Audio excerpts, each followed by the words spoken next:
பின்னர் இயேசு தம் சீடருக்கு திபேரிய கடல் அருகே மீண்டும் தோன்றினார்.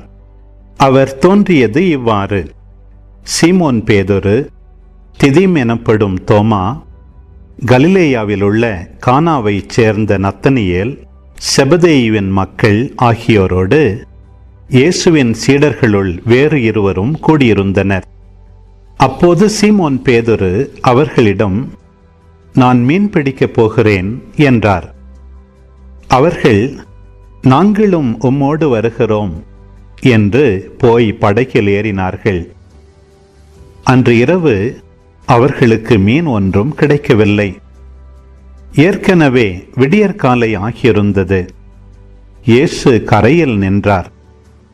ஆனால் அவர் இயேசு என்று சீடர்கள் அறிந்து கொள்ளவில்லை. இயேசு அவர்களிடம், பிள்ளைகளே, மீன் ஒன்றும் படவில்லையா என்று கேட்டார். அதற்கு அவர்கள், இல்லை என்றார்கள்.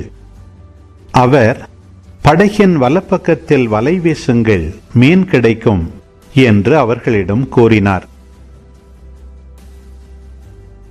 அவர்களும் அவ்வாறே வீசினார்கள். மீன்கள் மிகுதியாய் அகப்பட்டதால் அவர்களால் வலையை இழுக்க முடியவில்லை.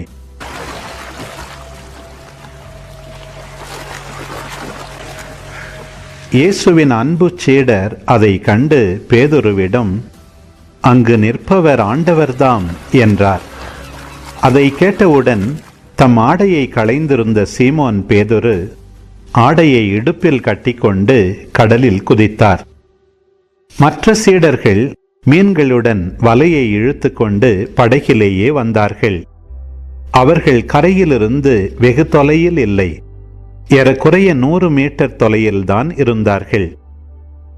படகை விட்டு இறங்கியவுடன் கரியினால் தீ மூட்டியிருப்பதையும் அதன் மீது மீன் வைத்திருப்பதையும் அவர்கள் கண்டார்கள்.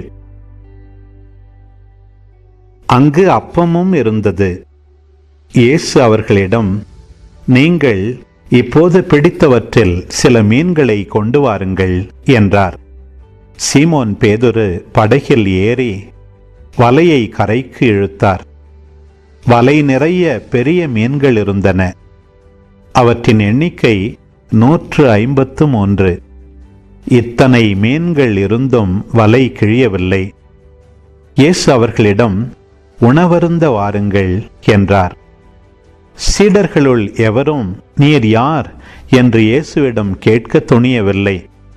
ஏனெனில் அவர் ஆண்டவர்தாம் என்று அவர்கள் அறிந்து கொண்டார்கள். இயேசு அவர்கள் அருகில் வந்து அப்பத்தை எடுத்து அவர்களிடம் கொடுத்தார். மீனையும் அவ்வாறே கொடுத்தார். இவ்வாறு இயேசு இறந்து உயிருடன் எழுப்பப்பட்ட பின்பு தம் சீடருக்கு இப்போது 3ஆம் முறையாக தோன்றினார்.